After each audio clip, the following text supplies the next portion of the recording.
Hello, everybody, and welcome to the Penalty Loop Podcast, a podcast about biathlon by Jordan Gottschalk from Penalty Loop and a regular guest, RJ Weiss from Biathlon Analytics. Een hele goede middag. I'm totally lost. A very good afternoon. How are you? Is that what that means? Yep.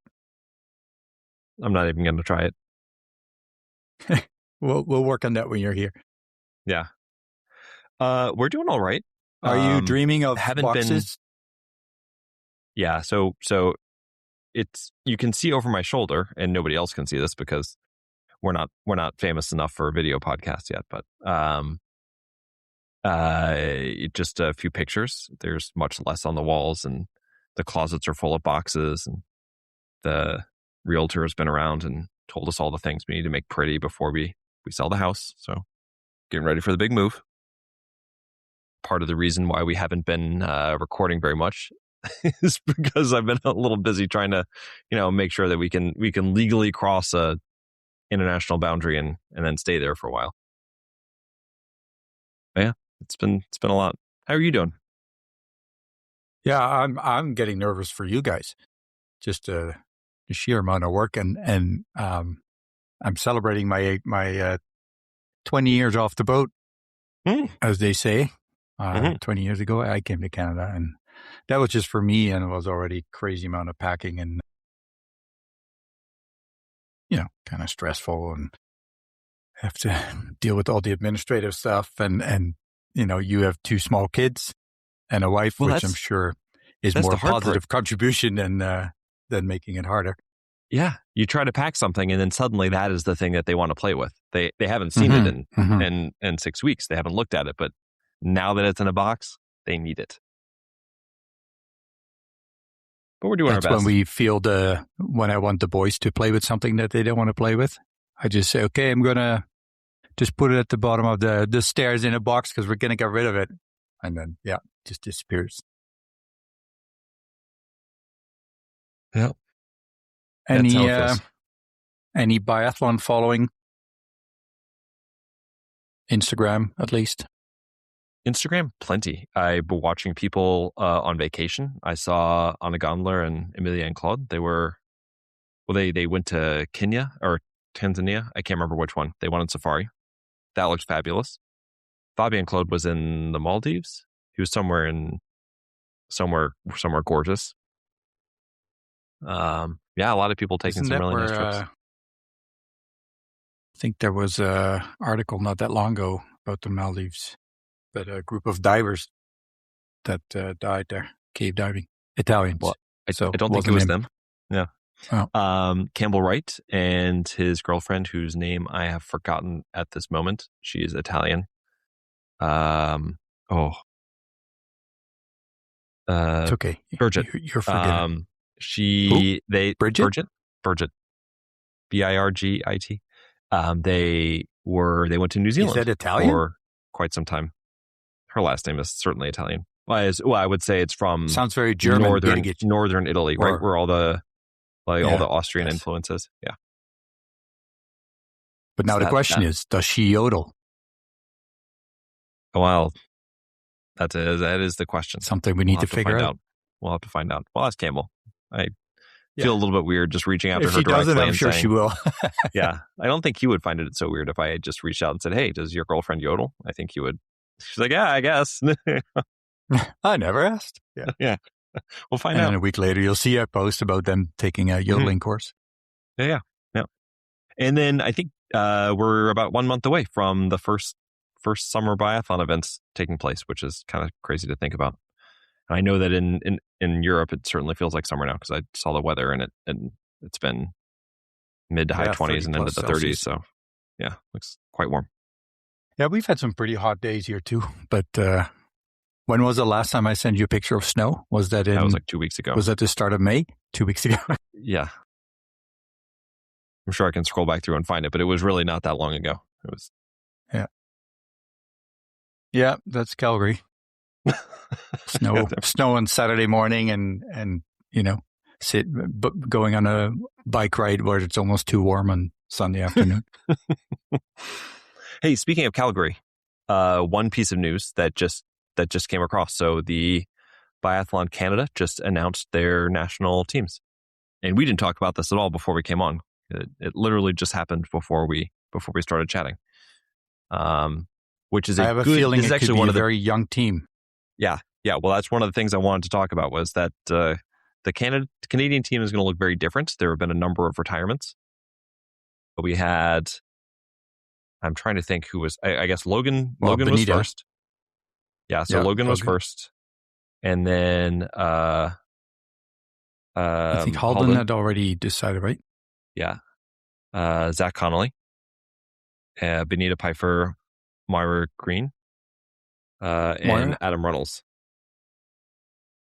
I didn't know Zach also retired. Yeah, that is a big group. And then Helene Jorgensen will not be back with the team either. So she will be moving on to her next endeavor. So it's going to be just Andrew Chisholm who will be. Do we know? He'll be guiding the team. Where she's going, I have not reached out to her. But I guess we should, considering we chatted with her and her family for so long. Yeah, no, I was actually, it's funny because with Augenthaler having left the American team, and maybe it's already announced who the new one is, but I'm not aware of it. Nope. And I was actually thinking of if she would, if that would be a position she would be interested in. And I did read that I don't think it's official, but that they're looking at merging with U.S. ski and cross country as an organization, I think. Or are they really? I did not see that.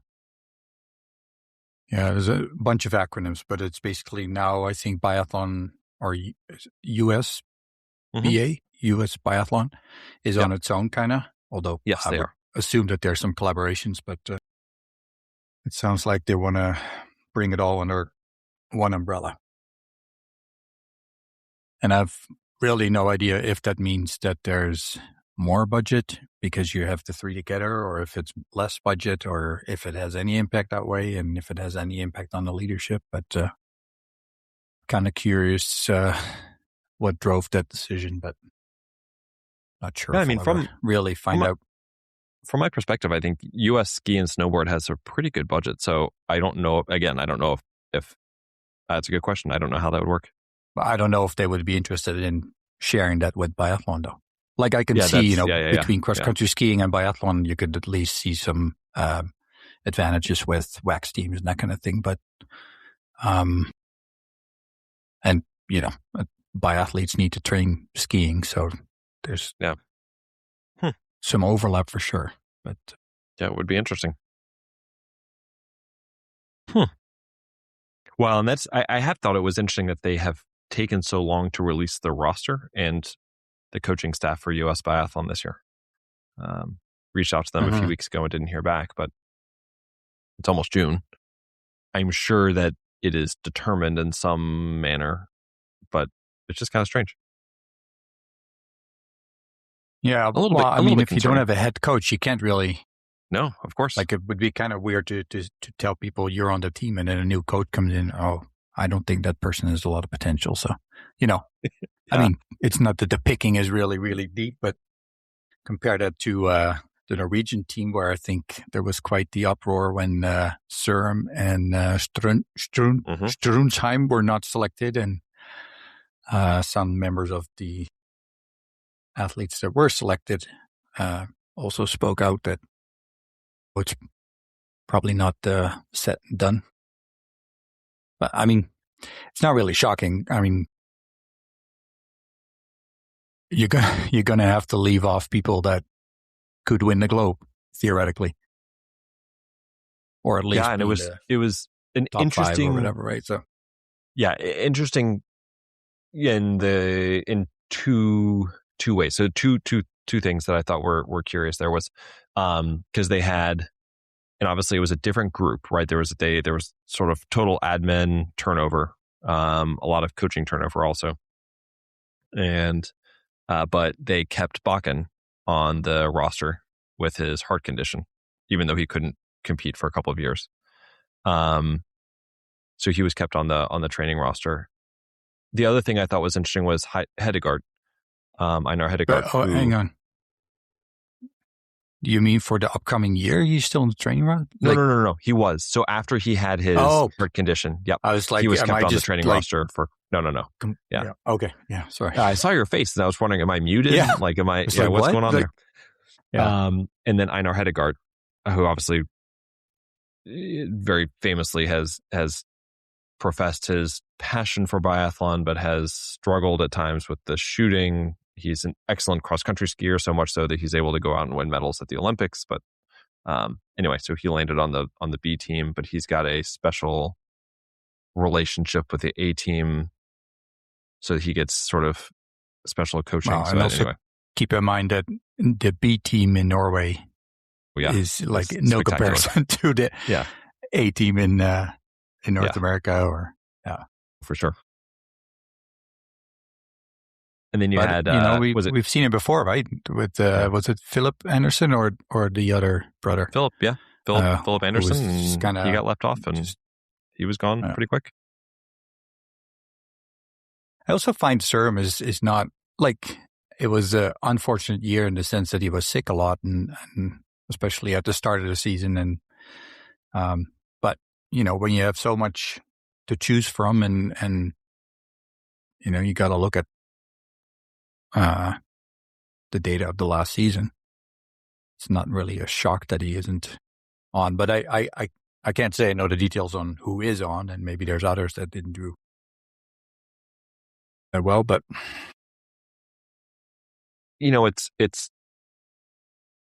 this is going to happen with rosters of this size, right? I mean, just there's only so much only so many people you can fit on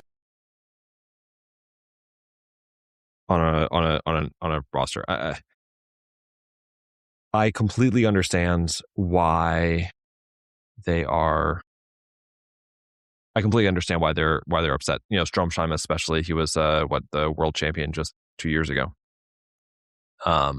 So the elite team. Yeah, we should go ahead and mention it is Lagreit, Boten, Daleskevdal, Uldal, Christensen, and Fry. The B team is Einar Hedegaard, Sverre Aspenes, Ole Surke, Martin Nevland, Kasper Kalkenberg, and Sivert Gerhardsen. So a little bit of I think with Kalkenberg and Gerhardsen, there's some younger blood in there. Hedegaard has the ski potential. And then... did I miss Surum? Surum is not on the B team? Not on the B team. Not at all. Yeah, Surum is completely off. Stromsheim completely off. And then I think that's where the furor came from with...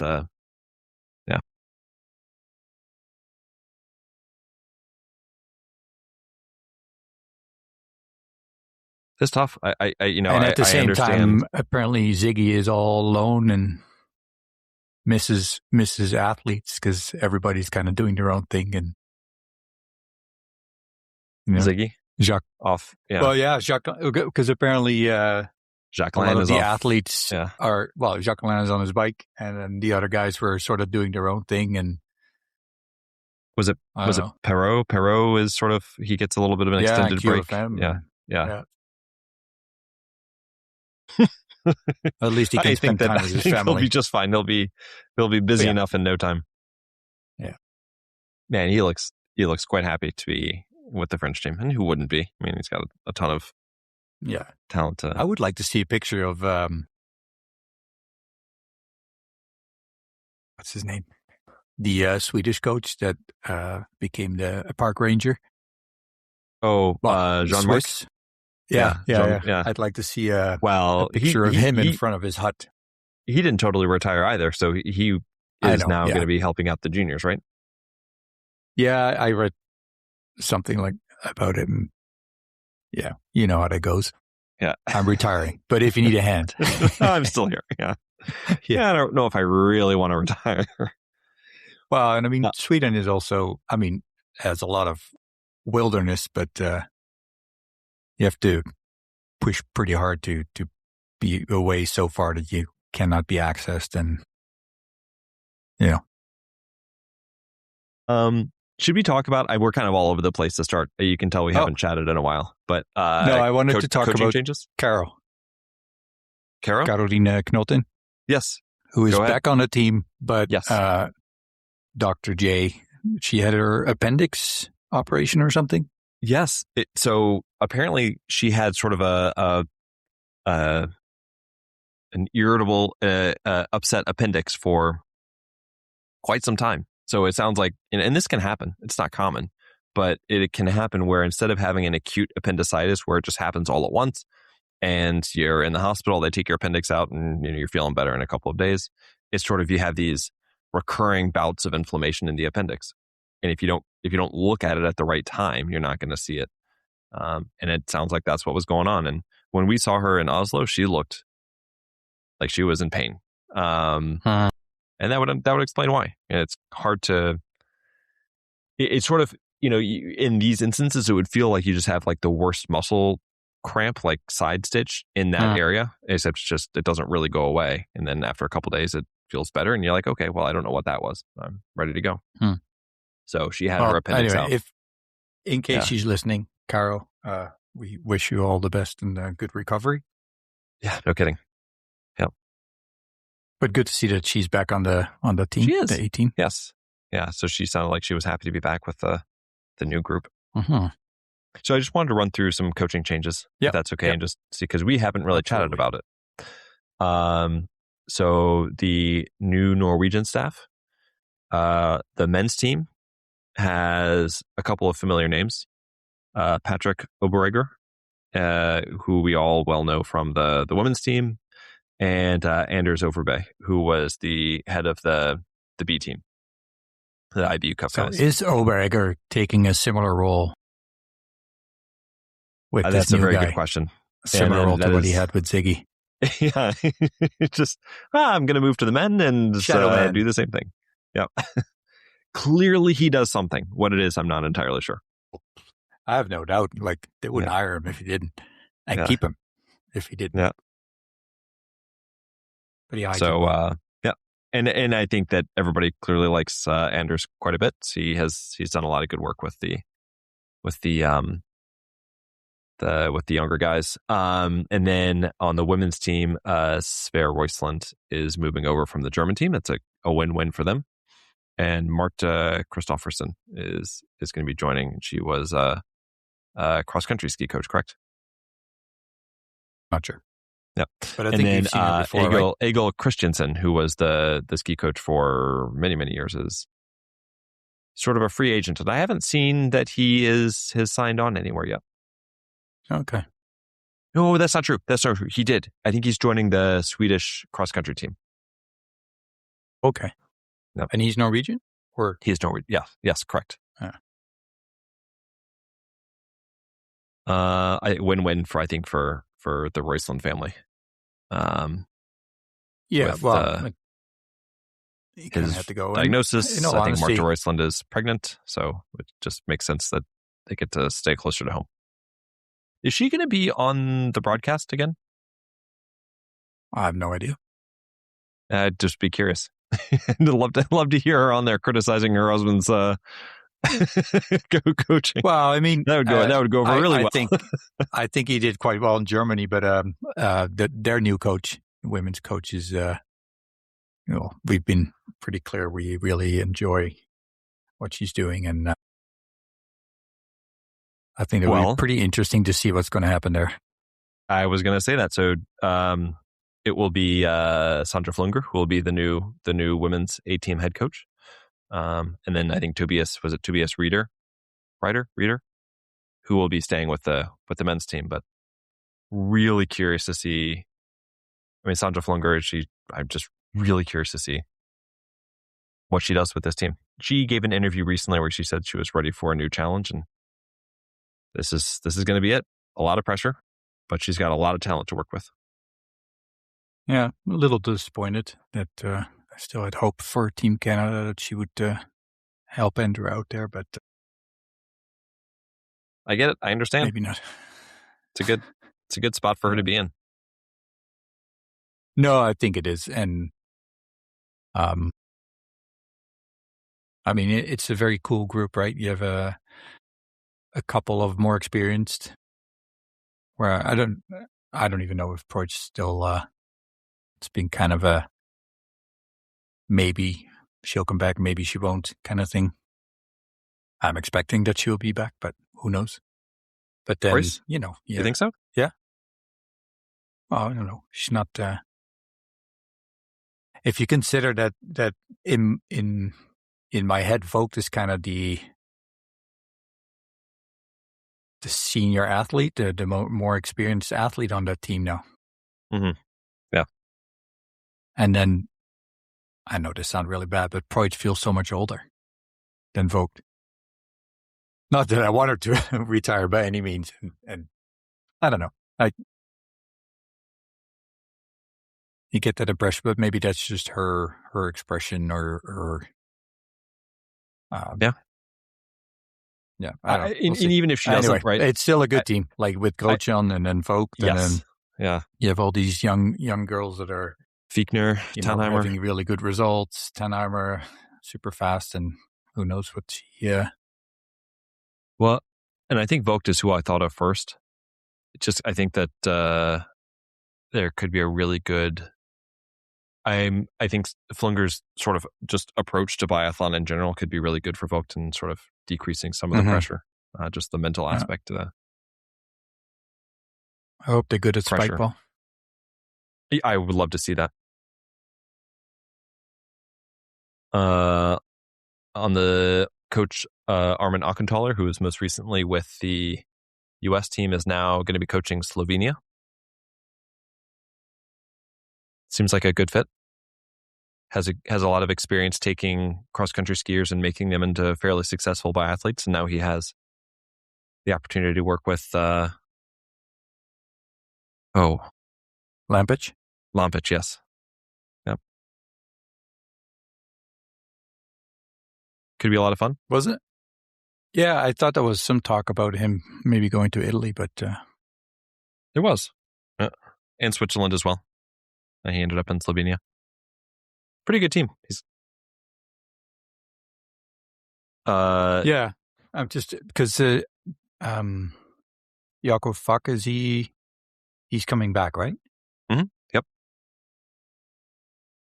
And then they have is that Planko who's been Planko. Huh? And on the women's side, Lena Rapinch. Oh yeah.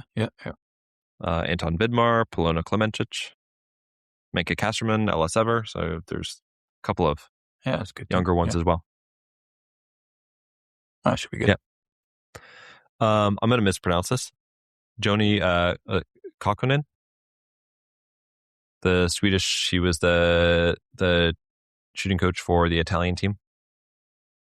Helped turn Lisa Vitozzi around, and he's going to work with the Swedish team. Okay. And then I saved the best for last.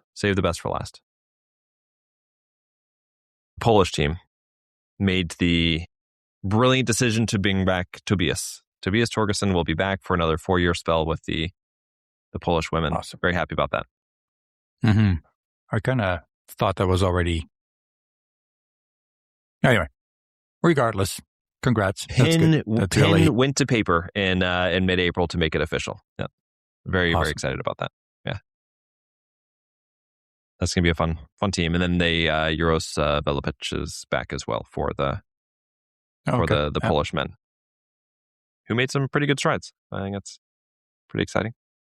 And then another change, not so much in coaching per se, but apparently there's quite a bit of talk about who's going to be the new IBU president. With who's it going to be? I don't know if you. Well, there's big talks about it. O-liner Björn Dahlin stepping in, and that it's hard to imagine that he would not do a good job with it. What is the job? What does the president do? If I see what I saw from Dahlin, it's Dahlin, right? Yeah. Give out awards. I'm sure he does a lot of stuff behind the scenes, but and I'm just completely guessing, but I have a feeling that if Olainer would be the new president, I would think he has a bit of a more active role. That said, still, if you see where the IBU came from and what it's in its current state, I can't imagine that Dahlin didn't have much to do with that. So he must have done, really, really good work.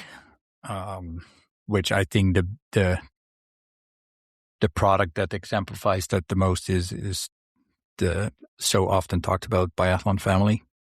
Mm-hmm. Because I think that's a base for so many other positives in biathlon. Do you think you would be good at the job?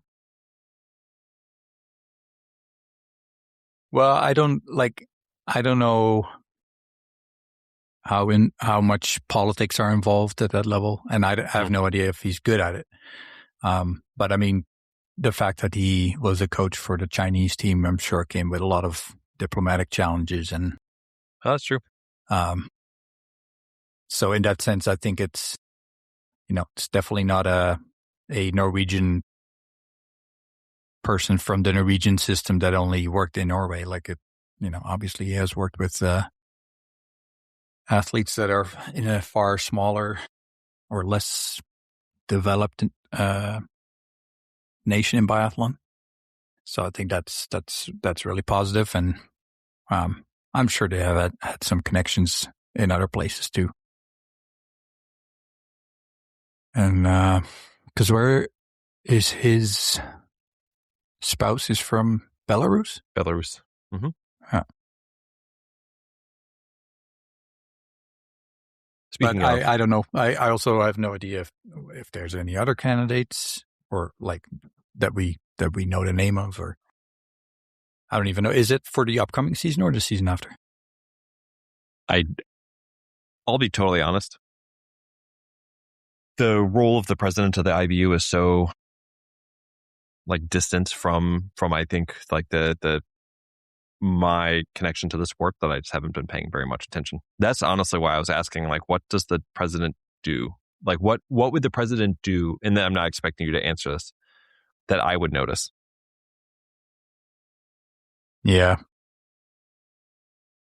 Well, maybe Just promote. curious.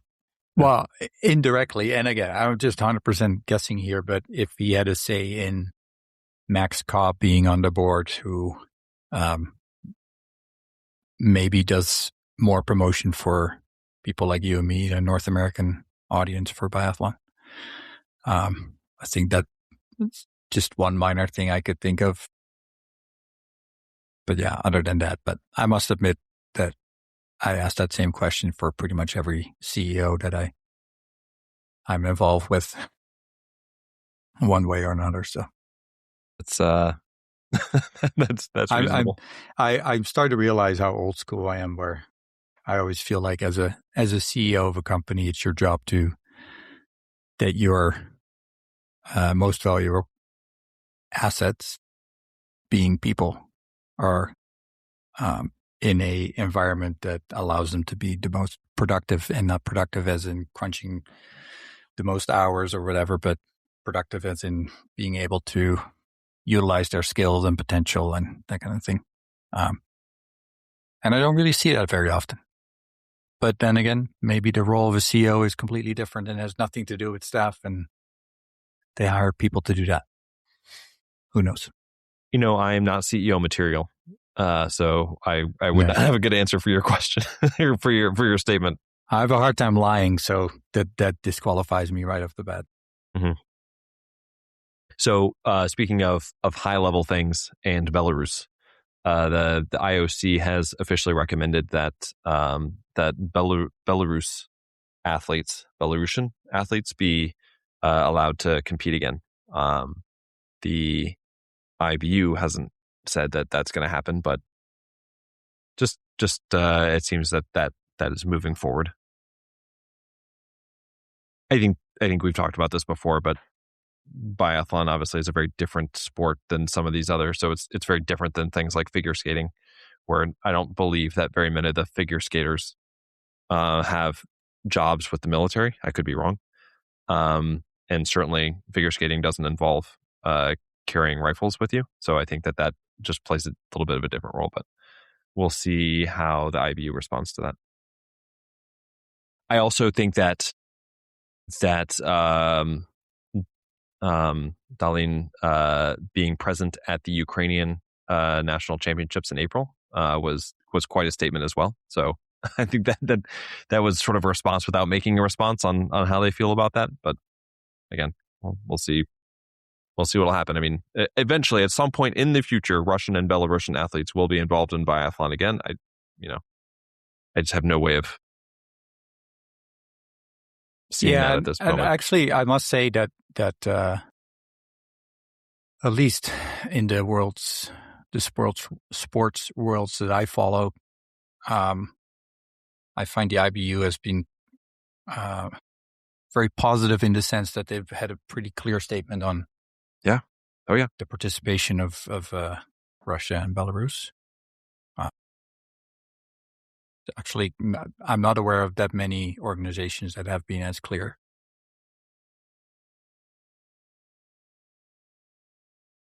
And, you can always agree or disagree, but I think it's a clear statement is better than a clear statement that you may not agree with is still better than humming and hawing and then saying one thing and doing another thing and yes, absolutely hanging your ears to an Olympic committee or whatever it is. And I think it's good that they're clear.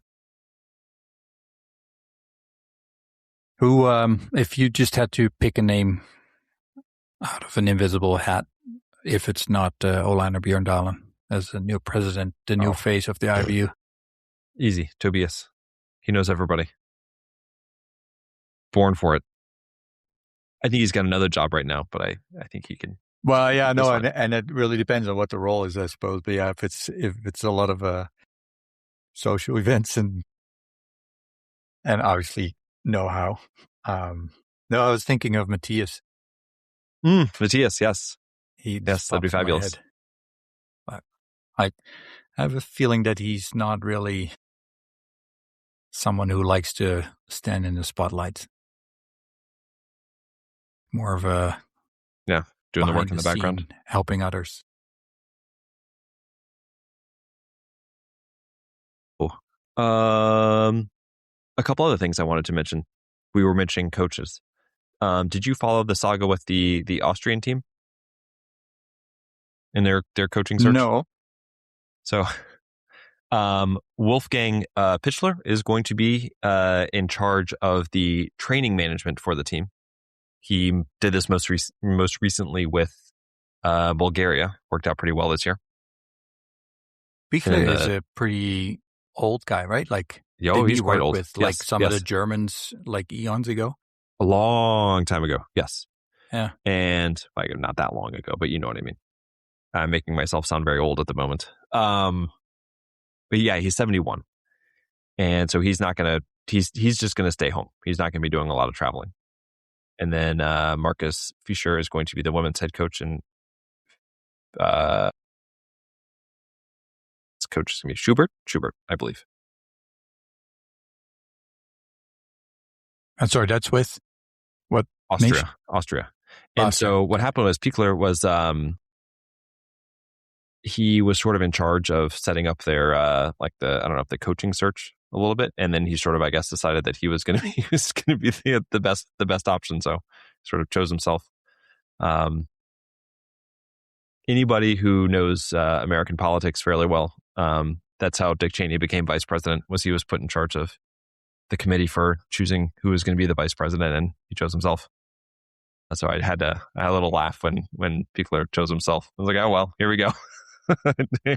What could possibly go wrong? Yeah. In his to his credit though, he has, even at this stage, like, he's done a really good job clearly of sticking, of if he was involved in the training plan and sort of the overall plan for the Bulgarians last year. Can't argue with how it worked out. With Hristova's great, and the whole team had a really, really good Olympic. I can't really tell you what it's based on, but I always think of somebody who's really good in a one-on-one with one athlete, improving one specific athlete. Well, if he could choose one athlete, maybe he can choose. Well, he can't because I would need him to choose all the Annas. Who? I was going to say Anna Gondler. But I want Anna Ondexer also and Anna Upa. All right, we got all the Annas. I'm just really curious how many conversations there have been had between Austria and Flunger. That's a good question. Yeah, like we've seen that there's a clear friendly connection between her and Lisa Hauser. So I'm sure there's some informal chit chat about that. But I am curious if there was like an actual formal conversation. Yeah. Did they have a real interview? That's a really good question. But I mean, it's when I heard that she was going to go to Germany, I thought, yeah, it's a good spot. Yeah. Very good. And then the Swiss team, I just want to mention their shooting coach. You may have heard of him before. It's Rico Gross. Will be the shooting coach for the Swiss team, who has sort of bounced around a little bit recently, but ends up back in Central Europe. Is he together with Heike Gross? That's his son is. Rico Gross's son. Is he that much older? I think so. Oh, I don't know. Sorry. I'm in my head. I see the picture of Arndt Pfeiffer where I'm like, but he only retired a couple of years ago. But no, sorry.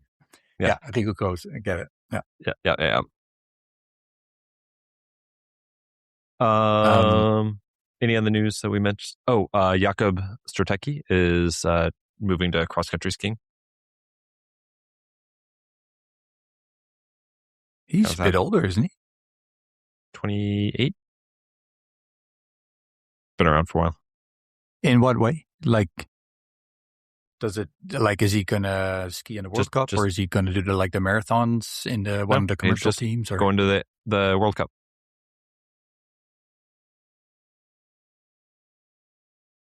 Yeah, I haven't been on social media much, and you're missing out. I must say, listening to Extra Runde every week, you get a good overview of the news, because that guy doesn't stop. I don't know how he does it. Unless he moves to Canada at some point, and then maybe he needs to. I think he'll just power right through. The guy's some time to get sorted out. Yeah. He's I've only seen him, a handful of times, but I'm always curious if he actually has this as a side job in addition to a quote unquote normal job. Yeah. Or real job. The amount of got to be making some money off of this. Yeah. Well, I know he has ads and stuff, and it's one of those spaces that you can sort of get a membership to get ad free and that kind of thing. But he's got a ton of good information, and it's unfortunate that it's mostly in German. For others, I'm fine. Yeah, I'd say he's doing pretty well with it. Yeah, other than that, I haven't really heard much. I know there's some suits that came out. Well, 1 second. Ragnhild from Steinebeck, she got married and then announced her pregnancy within a couple of days. That's a pretty wild week. Oh. Is she the one with the Christmas tree in her hair? Yeah, okay. Yep. Congratulations to her. So she'll be really strong next year, potentially. Mm-hmm. Yep. That's you got to watch out for it. Those the have you comeback heard from maternity leave. Anything about Justine Prézat-Boucher? Haven't seen anything. Because I know it was also on the Extra Runde they were talking, or he was talking about how Sturla Holm not only turned his back to Instagram, but actually deleted his account and everything. And did he really? I didn't even double check that. Yeah, Ron mentioned it because when you delete it, you can still reactivate it for 30 days or something. Mm-hmm. But I guess it's past that time, so it's really completely deleted. So you would have to start from scratch to get on it again. But No, but I hope I'm not untruths, but I think he said that Justine also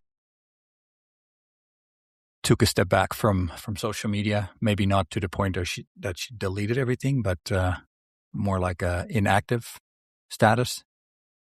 Yeah, I mean, her last, I pulled up my phone clearly, and her last post was on March 26th. She does have a picture up though of training, but it looks like the kind of thing that if she has Somebody a social else would media put team on or for you. somebody from the team would have put up. Yeah.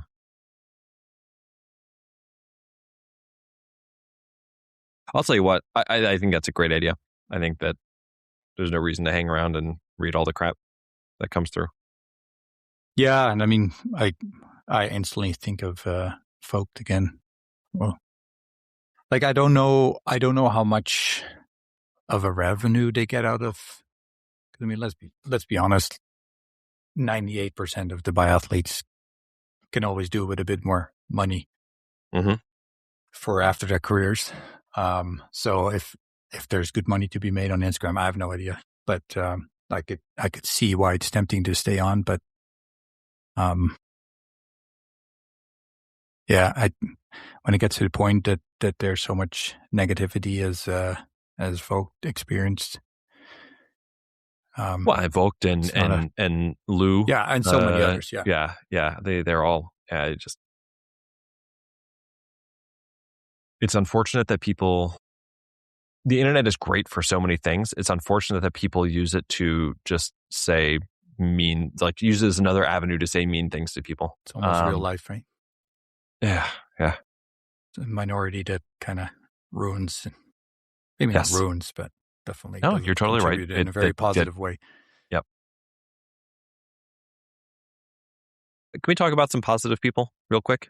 Absolutely. I want to mention some people who have sent messages and I haven't maybe not gotten a chance to respond to, but Vineet Agarwal,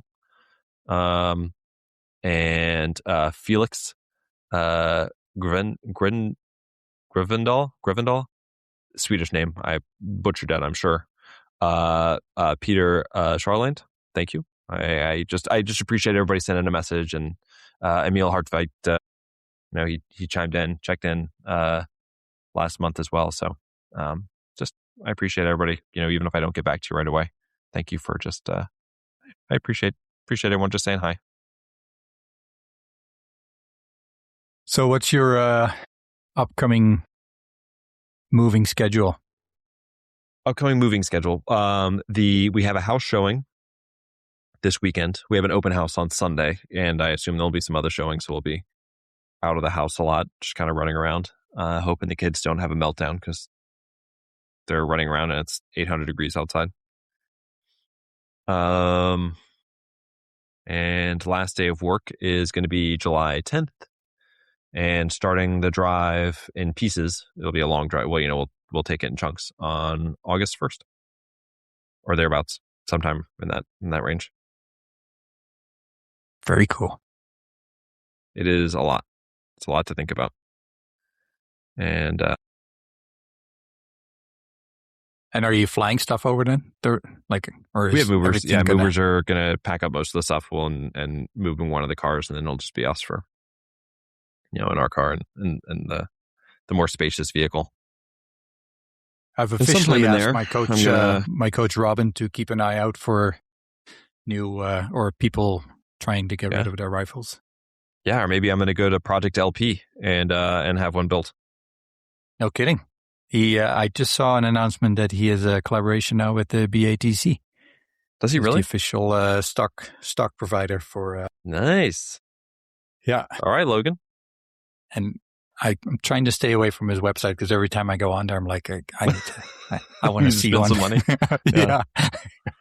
Which I'm sure he'd be happy to. Oh, he'd be happy to sell you one every time. Yeah. You were working on a project. Do you want to talk about it? Because that was right when we started recording. Okay. Well, there's three projects that you could be talking about. One is my standing block, which is probably not what you wanted to talk about. Because that wasn't it. Of course, I built another one. Then there is some data visualization work that I feel is not ready to share yet, but that's probably also not what you were alluding to. Oh, I did want to get to it because I really think you should turn it into like an art project, because I think that would be the kind of, I would love to see. I think that's what it's going to be. Yeah. Yeah. I would love to see just a race and just see what it looks like. Yeah. In the works. Anyway, yeah. But then, the third big project was the promise that we made to Elvira and Hannah Oberg when we were in Oslo, that there should be a cup in their name to see which is the badass sister of biathlon. And that resulted in a Oberg Cup that with a little too much time spent on research ended up with the Kebnekaise, the highest mountain in Sweden. And then we should put some pictures on your website. Mm-hmm. Basically a way with indicators so they can put their letter initial by the year that they were the best. And then I've given them to the last year on here is 2029, 2030. Say that. So that's one more Olympic cycle. Yeah. I thought that'd be fairly safe, but can always drill another hole if they, want to continue. Make it like the Stanley Cup. Yeah. Yeah. So it's pretty cool. Yeah, that's been a long process, but it's coming together. Just need to do one final print and then putting it together and do some paintwork and all that good stuff. Mm-hmm. Mm-hmm. And so we have to think about a trip for next year. We do. Yes. Again, we can fly together though. Yeah. Yeah. I can snore next to you. It's going to be great. That's so crazy. Crazy idea. Yeah. It's going to happen. Yeah, and you have to I'll just record in person, like face to face on the plane.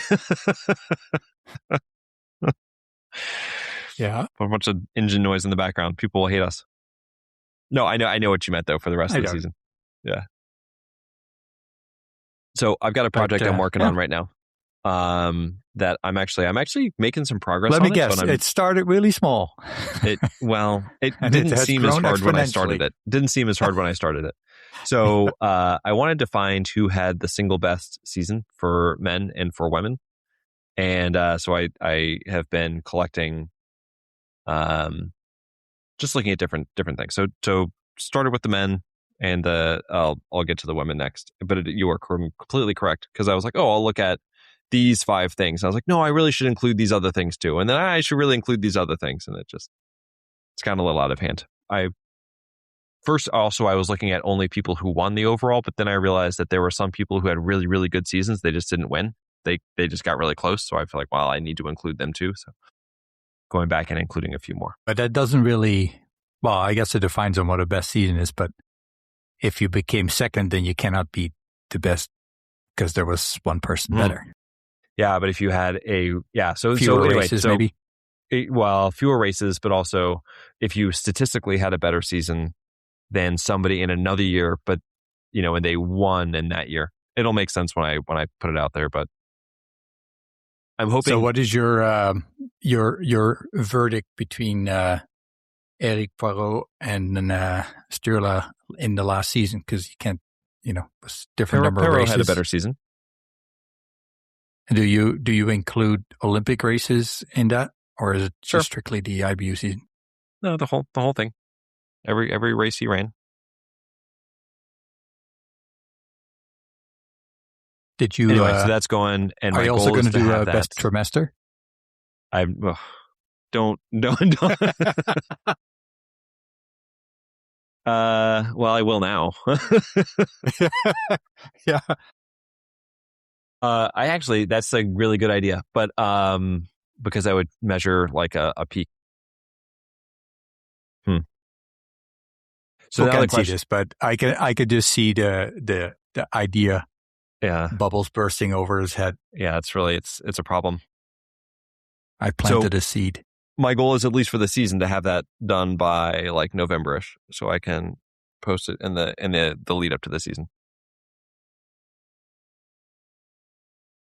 Well, you have plenty of time. Yeah.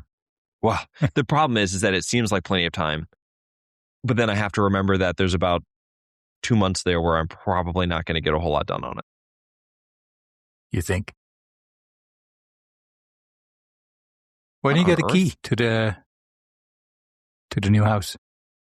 When do I get a key? That's an excellent question. I don't know. I also, well, we have to buy a new house. We don't lock our doors here anyway. Rent a house. We have to rent a house. We're not going to buy a house right away.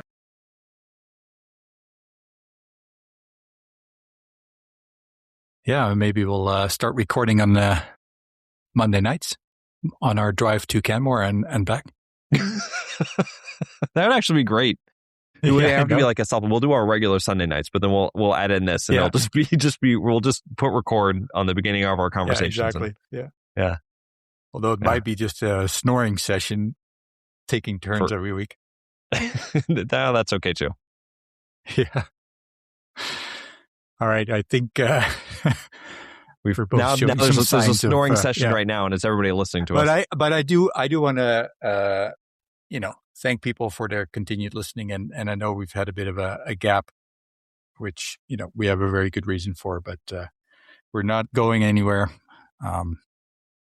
We'll try to connect when we can, and as soon as everything settled down a little bit, we'll get back to our normal schedules for sure. Definitely get back to normal schedules, and I do want to get some interviews done before the move. That way, I want to sort of, and hopefully we can just keep rolling them out. Absolutely. All right. All right. Thanks everyone for listening. And absolutely. Sorry, we were a little all over the place, but that's what happens when we don't chat, officially for 6 weeks. Yeah. Okay. All right. Take care. Bye.